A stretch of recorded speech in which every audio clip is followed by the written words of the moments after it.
Hello मित्रांनो, तुमच्या Marathi Dick चॅनलवर स्वागत आहे। मी तुम्हाला मराठी डिक चॅनलवर रोज नवीन इंग्रजी शब्द शिकवणार। तर चला समय नष्ट न करता आजच्या व्हिडिओमध्ये शिकूया इंग्रजी शब्द। डॉजिंग।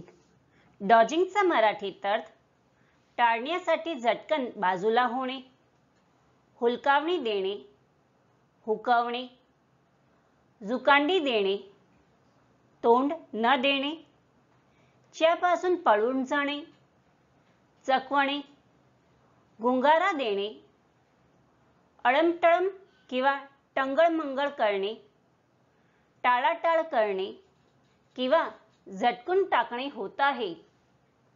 डॉजिंगला आपण वाक्यात प्रयोग करून बघूया। पहिला वाक्य आहे, I cross the road dodging the traffic। दुसरा वाक्य आहे, He is accused of dodging the taxes।